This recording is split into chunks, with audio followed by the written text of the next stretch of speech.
Hey guys, welcome back to my channel. It's your girl, the Brooke Ashley, and today we are here with a special guest.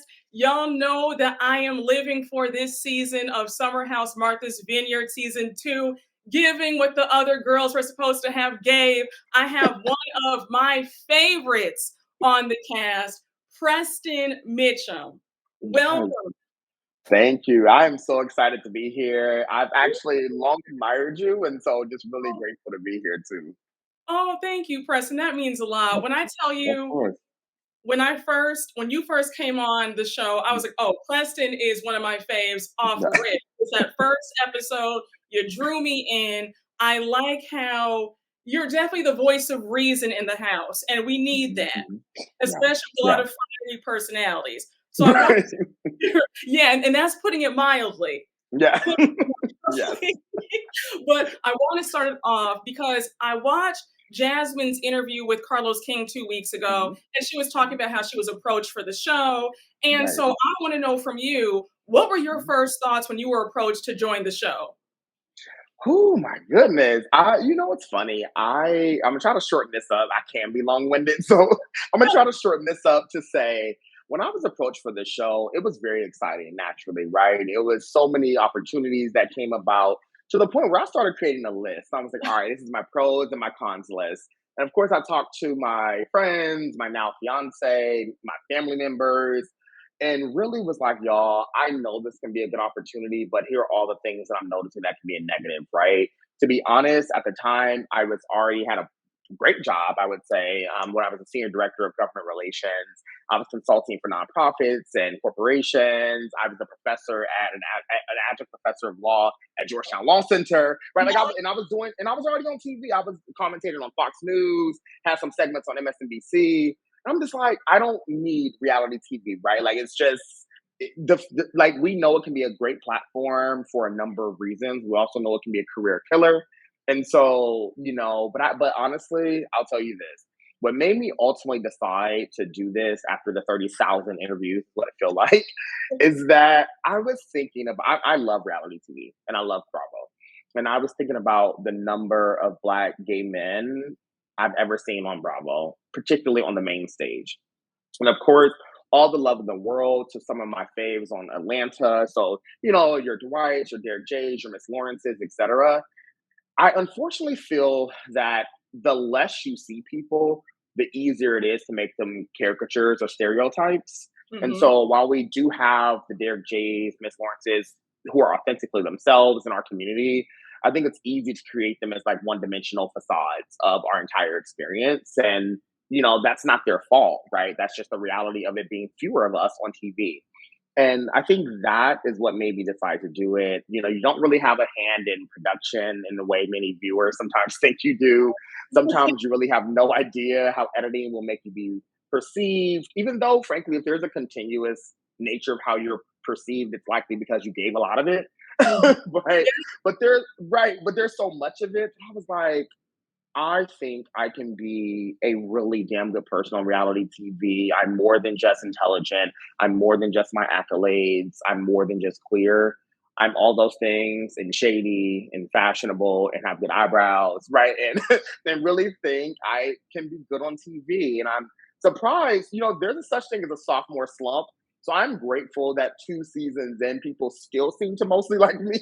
Yes. And and that is something and I think it's because I really try to show up as authentically myself at all times. It's not going to be beautiful at all times. It's not going to be correct at all times, but it is human, and that is what ultimately made me decide to do the show. That makes me really happy to hear. And I love how you're authentic because you can always tell when certain people are on these shows and they're trying to put on a different persona because they're trying Hmm. to appeal to the viewers, and they're scared because of course the first season there's those nerves. How are people going to Hmm. view me? And I want to ask you this, do you feel like some of your cast members have maybe tweaked their personalities because maybe the reaction from the first season wasn't positive? For sure, and I think they will be lying if they said otherwise, right? Like Mhm. I definitely think there is something to be said around. And let me just say this, it's human, right? So I don't think it's not, I wasn't surprised even when I was like, I can tell you're trying to push back intentionally against a Twitter comment. right? Like, and it's fascinating to me, right? Because I'm like, I mean, I'll be honest, because I've done TV in some different instances, it's easy for me not to read comments. Honestly, like it is. If I'm being honest, I've muted the summer house MV hashtag. Like it just doesn't serve you because you'll see like 5,000 tweets and one of them can be negative, and Yep, your brain will make you focus on the negative. absolutely. So for me to continue living my life as great and beautiful as it is with my family and my friends, there are things I have to give space to and things that I cannot give space to. And and so I felt bad that I think I kind of deserved it from some cast members and friends. Though at the same time, I would say I don't think it's unnatural. It's just unfortunate because you don't get to be yourself. And I think one thing that the viewers care about is continuity, care about consistency in who you are, and really that you don't care about Yeah. people's comments because that's who you are. Like that is just your character. And even if and everyone has a platform, everyone has a viewership, everyone has a base. So it's like the most villainous person has a base to the most quote unquote boring person has a base. And just kind of lean into it, right? If you are the asshole, be the asshole, right? Yes. Like that's who you are. That's likely why you were cast. So like just continue to be that. Now, I want to get a bit shady. Who would Yeah. you say in the cast has kind of tweaked the personality to sort of fit the viewers? Interesting. So I think in some instances, Bria, Okay.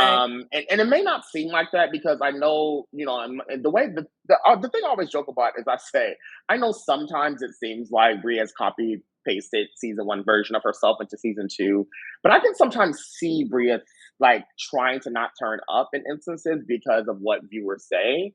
And Really? I'm just like, girl, yeah, I know, right? That's why I said I know it's gonna seem shocking. But there are moments where I've seen her go like actually not react in a way that I know she probably would have ordinarily acted. Which again, I'm gonna repeat again. I know it seems shocking, and Wow. maybe even worse in that instance. um, so I think that's one. I mean, I think Jasmine in some instances, if I'm being honest, right? And I think that's always the interesting nature to around even Jasmine and I's relationship because I know for some viewers' perspectives, they may have been like, I don't really understand the dynamics of like the girls and Preston and Jasmine. But that's the thing I hope is discussed more. I mean, we did discuss it a little bit at the reunion, but the reality is we have very different perspectives about our experiences and about what it means to connect friends together. I very much do not believe that if you connect me to a friend that I have to invite you to everything or that we have to be invited everywhere together. That's just my Oh, opinion. And oh, okay. yeah, and just like in real life, right? One of the things that I love doing is connecting friends and connecting people. If they decide to hang out without me, I don't care, right? But I know people are very territorial about friendships sometimes, and I think that's what you see sometimes with that. And so those are the two people who I think I would say, and not even negative, but I think pay attention a lot to what viewers say. That's a very good topic. That's another topic for another day because I definitely feel Yeah. a way about being a connector and then people ditch Hmm. you and they're hanging out. So, but Hmm. we're not Hmm. here for that. But I will say, I did think it was kind of shady that you guys did not invite her to the Jamaica trip when that I, was revealed you know, one. Yeah, I think it's so interesting, right? So I want to always make this clear. Jasmine was not my connector, right? Silas is my line brother. Silas and her are married. So the person I knew first was Silas. That is the person I consider a friend. Jasmine, not so much, right? Like I'm also cordial, respectful. There are times we've hung out, but not even one on one, really. Like we always just hung out with the three of us. And Mm. so I just think there's a lack of clarity, sometimes purposeful, in what our friendship was, or more specifically, what it lacked. I think also in terms of the Jamaica trip, it's funny because I was one of the ones who did not say no. Like again, to the point earlier, I always said that is y'all's girlfriend. Y'all have to be the ones to have that conversation and decide that. It's not fair for me to offer anything up in this instance. I thought is always fascinating because the two people who Jasmine seemingly kind of forgave were the two people who actually said, don't invite her on the trip. And Wow. that's what I found a little hypocritical and contradictory. That the two people who immediately said no was Bria and Shanice. And it seems like those were the two who were forgiven. And I was like, I don't understand this because I never said no. Summer never said no. Like it just was like it was just confusing, and it felt like there was something, an additional layer of something there. which is why I always find it important to correct a record, and which is why I always save my text messages. Well, now I'm a bit confused because I thought Mhm. that the Jamaica trip was just you, Summer, and Jordan. And Shanice It was Shanice too. and Bria was invited. She just didn't come. Oh, okay. So they were saying Shanice and Bria were saying they don't want her there. Correct. You Correct. forgave them. Interesting. Correct. So it was four people on the Jamaica trip. It was me, Jordan, Summer, and Shanice. Bria was invited, so that's five people, right? Okay. So Bria just couldn't come for whatever reason, but her opinion was still taken into consideration about whether invite should be extended. And she was the second person to say no. Excuse me, to say no. The first person was Shanice. And so that's why I was like, I'm so confused because I don't even think people consider Bria as part of the Jamaica trip, obviously, but we do because Yeah. she was part of the conversation. She was one of the ones who said no. And so I'm just like, I just need this to always be clear and and stop lying just because cameras aren't rolling to prove the lie, right? Okay. At the end of the day, there's a distinction between filming and non-filming. And one thing I am not is a liar. I do say many things about me. I do not lie. There's no reason for it. And the reality is, I was never someone who was hesitant, never said no. I'm like, that is y'all's friend. Y'all have to decide that. I was just shocked at how quickly it became almost against Preston, Jordan, and Summer because we were the ones who were kind of more hands off about it. So And it's just fascinating to me. wow, yeah, well, that's interesting that production made it seem like it was you 3 who excluded her when it was really those 2. Oh, girl, you know what that's about. But Yeah, but well, yeah, I'm but I hear surprised. you. But I hear you. Yeah, and I'm surprised because I had no idea that Shanice felt so strongly about Jasmine. I thought they were all cool. So that's surprising to hear that Me Shanice too. was the Well, one. I think this is why I do wish more of these things did come out and air, to be honest, because there were conversations that folks were having around what they felt was different about Mhm. Jasmine. And it was not just marriage. Like they sometimes had very like I think she's moving in an interesting way. This is not the person who I know, and it has nothing to now do with the wife. It just seems fake, right? And so and I think it just wasn't connected in that way. So I think it left viewers a little, understandably so. I think it left viewers a little confused. I just think I got looped into all of it because they were separately my friends now. And I'm just like, y'all, I like that's not my fight. I don't involve myself in fights that are not my fight. And so I'm just like, I know it's easy to lump me in these conversations, but I have nothing to do with these conversations. Well, how does it feel since you are the voice of reason, right?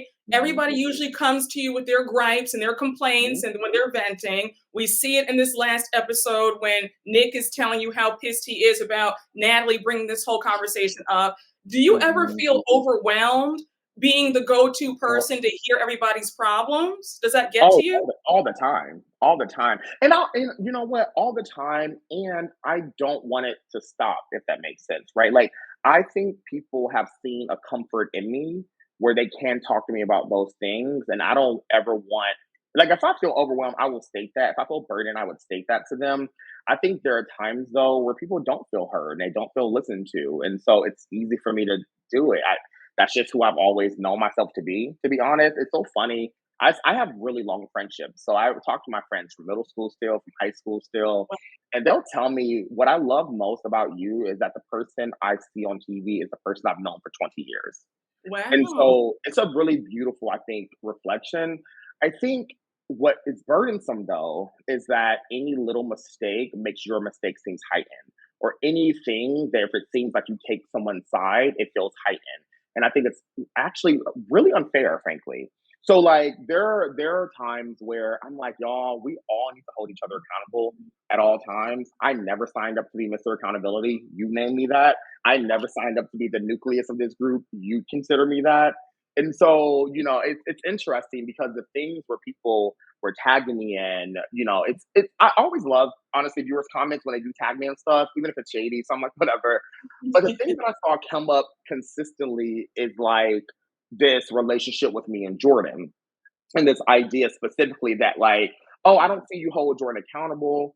And I have to pause because I'm very introspective. So there are moments I have to pause and I'm like, what are you seeing that what I would have needed or created a space to say, girl, you wrong? Most of the commentary that people see and are responding to, I'm usually not there. So like even the conversation in the boat around Jasmine and Jordan, they were like, I wonder if Preston said something to her. I'm like, I'm literally upstairs turning up. Like I like I don't know what you want me to say, and I'm watching it with you. Right? Like the only time I can even think of where we were really together in this moment was at the table with Alex, but Mhm. with when Alex questioned Jordan about how she was doing. But if we're keeping it a buck, Alex and Jordan didn't have a good relationship. So it didn't feel like a genuine question. And honestly, it was probably a producer question if we keeping it more real. And I didn't feel it was the right person to even ask the question. So I think, there are just different levels of stuff that I think obviously in context is hard to pay attention to because it's 43, 45-minute episodes for 300 hours of filming. But I will also say this. I pray that if we consider someone a close friend, that we are not trying to talk to them publicly, even if they felt that they were wrong about something, right? So the conversation, even when Summer was like, does Jordan not have a similar tone? I was like, yeah, y'all both talk to each other crazy. Like, I never was like, no, Jordan does not, and you do. I was like, no, actually, y'all both talk to each other crazy. When we were in the car and it was Jordan, Summer, myself, and Alex in the driving, I was like, both of y'all are tripping, relax, right? So sometimes I don't know what people want from me, but I know they only expect it from me, and that actually does not feel good because they only expect it from me because they have named me to be the center. And to me, that is a burden. And to put that burden, especially on the only queer cast member, feels even more troubling, frankly. Preston, hearing you explain this, I just want to say thank you for that. And you're right. I think that along with your cast members, the viewers have also put you on this pedestal of Mhm, you're the one who checks everybody. And in my recaps, I've even said, mhm. Preston, that's your friend. I don't Right. understand why you can't just say her tone is nasty. Jordan's tone, Hmm. I think, is the nastiest out of everybody's a lot of times. And I've even Hmm. said that in my recap. So hearing you Hmm. break it down like that is burdensome to put Right. that on me. And, how do you know that I'm not saying anything to her off Hmm. camera? And I Hmm. did say, and you did, but I feel the way productions, sliced it, they made it seem Hmm. like you were kind of saying to Summer, well, Summer, you shouldn't have done that. They Because do, and I'll tell you this, and this is the thing when I watch stuff, you will rarely hear me complain about the show on. It's just not. uh, There's just not the space. To be honest, to me, that is not the space for it. I. It is funny though, to your point, because there are moments I will. Me and Summer talked about this actually. So there's a moment that keeps getting replayed, and it's always like, and Summer does it. I mean, and Jordan. Summer will say, and Jordan does it, and then they will cut it off what I say. They don't even give my answer. And my specific answer was y'all both do actually. So you're correct. She does and you do. So it is fascinating when I see things play out in that way. I just realized it's the name of the game, right? I'm like, okay, I get it. Like there are things I'm like, if that's the worst thing you could say about me, which is actually not about me, I get it. I just wish people were more blunt in what they mean, right? Because also, when people make comments like that, it's just a roundabout way to attack Jordan. And so I'm just like, if you have the comment against Jordan, I have nothing to do. Just say it to her, say it about her. I mean, don't, you know what I'm saying? That's still my girl. Don't, so calm down, everybody. But but I get it, right? Because when you watch stuff back, it is like, I don't know. You could have said it differently. You could have said it differently. And I think I hope we all have those hindsight moments, honestly. now, are there any situations that you wish you had handled differently? Maybe this season or last For season? only the biggest one I would yes, actually. I think episode 1 is probably the biggest one. I am not the type of person who's going to flip on someone. That is just like if I ever really flip, one, it'll be rare, and then two, it's levels. Like you have done something to really piss me off. And so like when Bria and I argued and then kind of made up, it was quick because I knew I could have handled it differently. And so that was a moment where I was like, "Ooh, like I'm actually I mean, I'm annoyed with you, but this is really not about you per se. And I had to kind of be like, all right, my dad's funeral is in 12 hours. Like, I know this is about something deeper. But I did share with a couple interviewers that part of the reason why I did get so annoyed in that moment was because when I said, oh my God, under my breath, I really was not speaking about anyone in particular. It was really just about the arguments happening again on the first night. And she was the only person at the time to say, Preston, if you want me to leave, I'll leave. And I was like, okay, well, ding ding. I guess I'm about to clock in because now I'm annoyed. Now you done pissed me off. But I think that was like the biggest one that I really would have just allowed my usual emotional maturity to just kind of let the time kind of pass, and then responded to it on another level, like a one-on-one basis. Obviously we're filming, everything can't be one-on-one, it's impossible. But I think the second one is frankly, I wish I would have known more at the time to frankly address Amir and Natalie more specifically about all the nonsense that I'm seeing now. Uh, Because we do address it a little bit at the reunion, but there's just not enough time to really actually address all of the issues that came about. Because I'll be honest, I didn't love how it sometimes seems like that he was, again, that's his girlfriend. I get he's gonna defend her. I would do the same thing for Donald. I think there has to be a point, however, where you have to admit that what's happening is also messy. And so, partner or not. And so, I just think I hate when people throw a grenade and then run away and are surprised at the detonation. Like you knew that was going to occur because you actually literally lit and threw the grenade, right? And that is a situation where I wish we kind of all really understood. I think there was so much happening in the moment that I think we were all processing. Like I think we were all like, wait, what is actually happening right now? Who said what? When did y'all say this? Why do you know about it? Like it was so much happening that I really wish I was able to just sit there and be like, okay, what is let me piece this out actually so I can address this. But there just wasn't enough time, unfortunately. for the latest episode, with that final Mhm. scene that we see of Nick going off on everybody, and in my opinion, Mhm. I feel like he was still too calm. Because I mean, Mhm. if I were him, I would have torn. There would have been no Mhm. rest and no Mhm. peace for anybody. So, Listen, how long did that whole scene last? Like, I know we only saw like a snippet. Well, how long were you guys in that kitchen with him just going off? it was so it wasn't even just it. I feel like unfortunately that moment led to so many other moments that because I've seen the season finale, like it doesn't even get addressed. So it was like 3 hours, truthfully. We started there, and then we ended up going to the dining area to sit down and kind of rehash and finish talking. But I was, if I'm keeping it real, I was fully on his side. Like, to me, there was something that was so troubling, especially as a friend who directly went to Nick already. And Mhm. I can definitely understand from the only thing I can defend regarding Noel, Shanice, and Bria in this moment is they did not know at the time that we had already talked to him.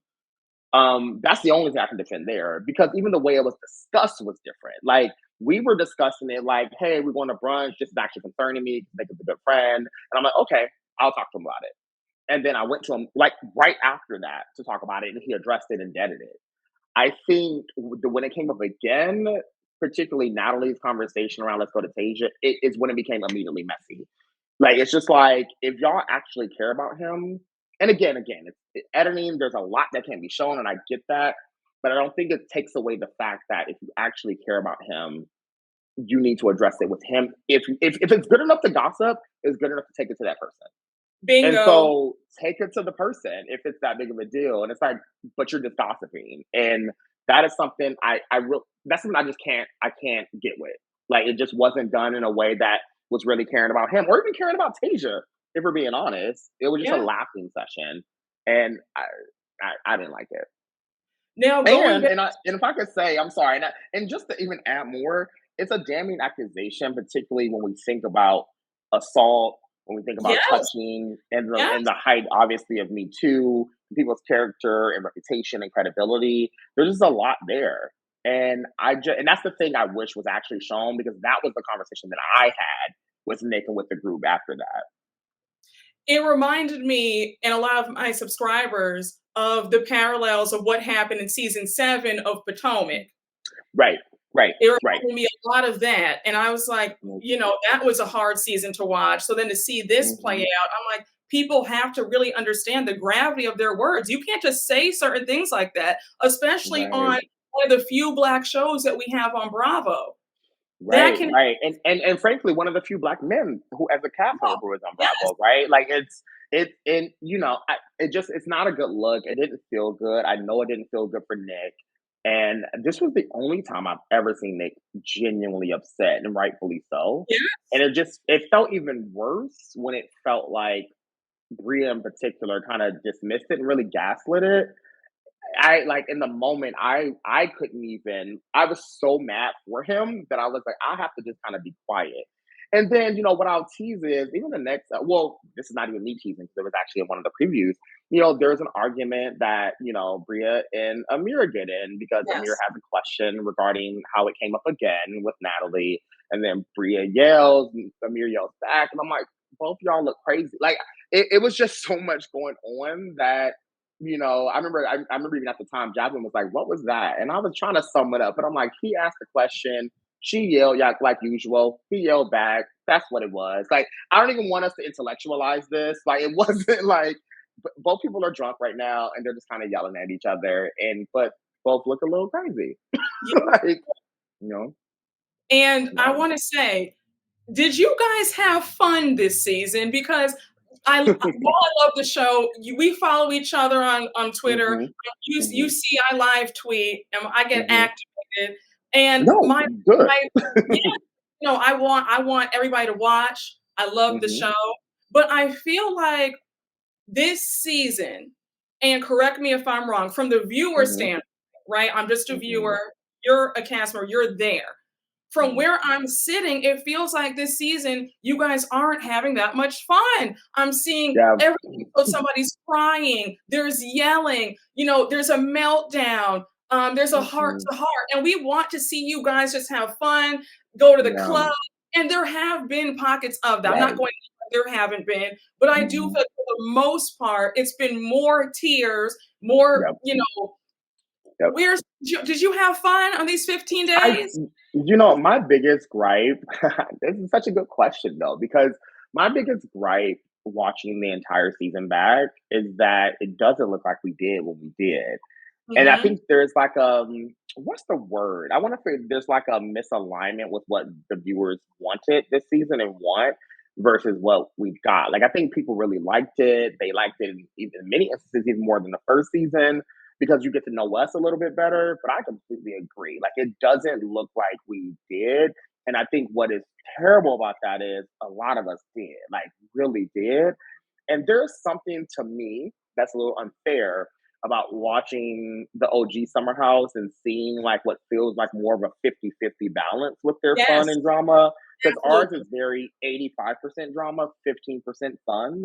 And I hate sometimes watching it back because I'm like, I know we had much more fun than this. Like, Freaknik as an example, before it even got to the blow up of Summer and Shanice Noel and Bria, Mhm. Freaknik was like 4 hours. Right? Like Wow. I mean, it was such a long time where you kind of just forgot about the cameras and literally would just turn it up. And it's stuff like that that I really hate. The boat party, right? Like both of my events were out of the house. The boat party was so much fun. Like we were on the boat for a solid 2.5 hours, right? And again, there's so much. Again, I get it. I'm not a producer. Lord knows you cannot pay me to be. But I also recognize there has to be some way we can show our fun because if not, it doesn't feel like we're friends.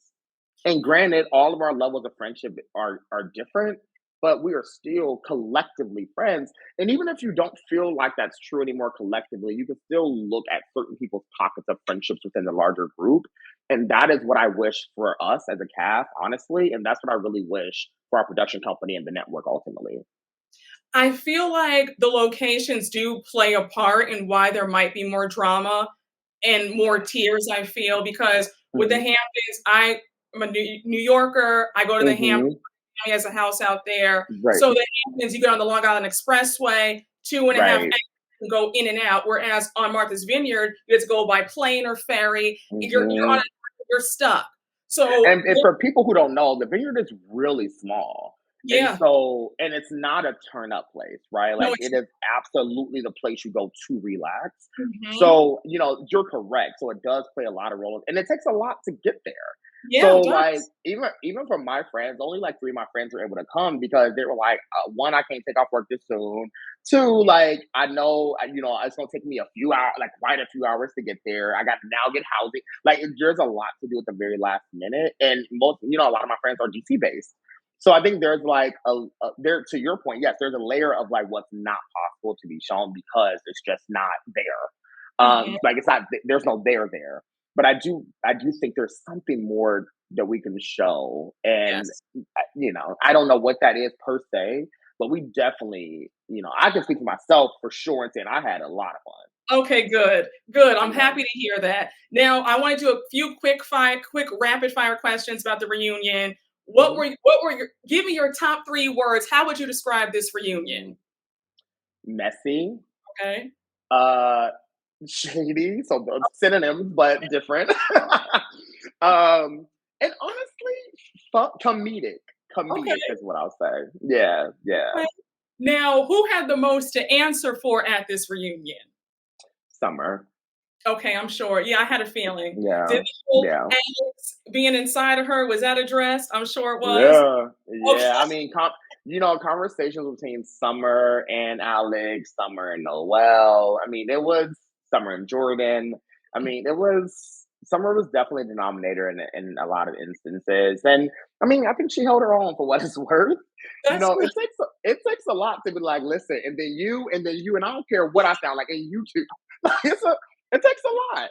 Like I mean, I'm not comparing Summer to Jocelyn, but in many ways, it makes me think of like moments where Jocelyn was kind of taking on everybody at a reunion. I was like, oh, okay, okay, because it's easy to shut down, but she didn't. And, who would you say was the least accountable at this reunion? I'm gonna say Amir. Oh, I'm not why am I not surprised? Why am Yeah, I yeah, not surprised? yeah. As the whole Natalie situation, I got that impression. And, oh, Yeah. was the comment that Shanice made on Watch What Happens Live, was that addressed? Because when she was on with Bria, she said that you had Um, ego. yeah, and it wasn't. I don't know. It wasn't addressed. It was addressed when I was on Watch What Happens Live. But I'll be honest, I just don't know if I think she knew what it meant. Like like that's my girl. But I'm like, did you hear the word? Like, listen, to do what I do, to do the work that I do, you have to have a bit of confidence for Of sure, and course. maybe even slight ego.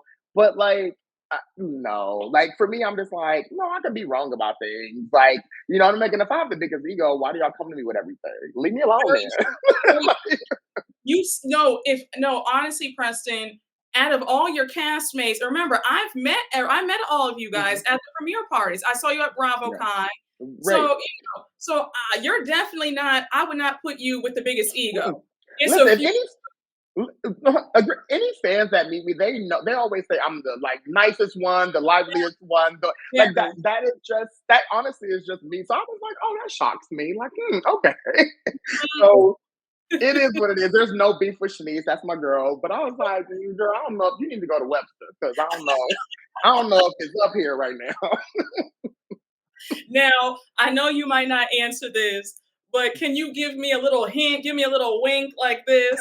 Who got first seat next to Andy? Ooh, I think I'm gonna be the attorney and plead the fifth. Look, Give me a little look. something, give me a little like, you know, but if you can, just let me know. Tilt your head like this, you know. I'll be honest. I don't know if I think it makes sense for one. The other one, I think it made sense. Okay, all right. Well, Yeah. can you give me like one more little teeny hint of who you don't think it Mm, makes sense for? the person who was in first chair. No. Got me right on together. Let's move No. right on along. He said, no, Brooke, you Not, will not but see, be this is what. that. But this You is will what makes you a good interviewer. This is what yes. makes you a good interviewer. I No, love it. no, I love you. Thank you so much. Now, I don't want to hold you up, but I just wanted to say again, thank you so much for being here. Congratulations again on your engagement to Donald. Thank you. Are we gonna see more of Donald if there is a season 3? Say it again. Are we gonna see more of Donald if there is a I season 3? pray, I pray so. So we can actually, so we can show how a guest is supposed to be. Yes, yes, yes.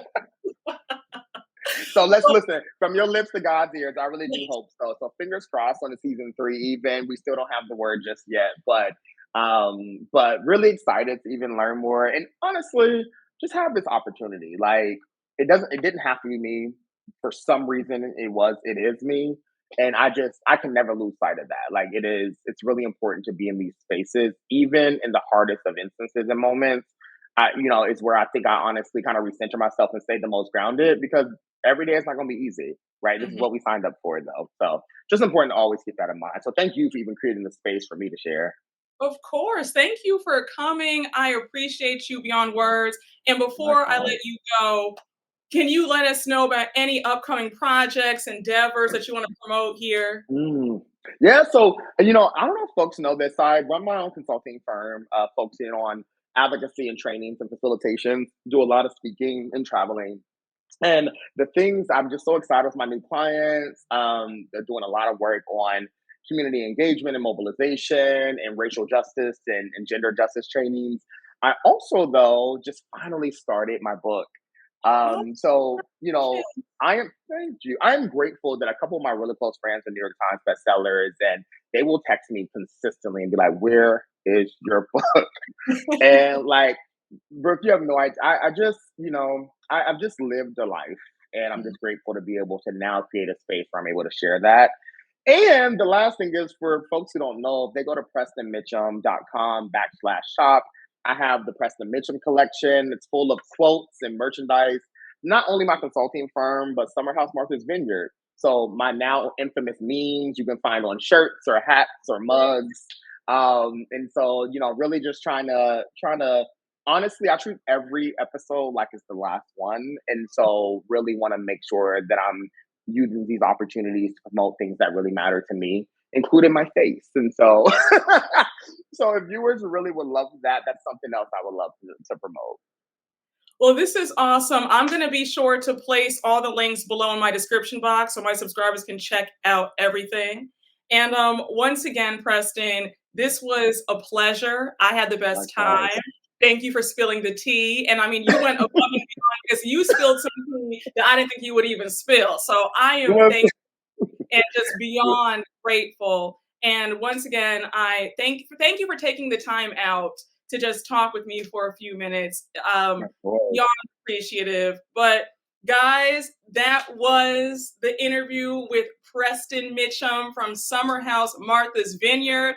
Be sure to tune in for the finale this Sunday, 9 p.m. Eastern Standard Time. Y'all don't want to miss it because Martha's Vineyard is that girl, okay? Yes. But once again, Preston, thank you so much. And guys, Thank I will you. see you all later. Bye.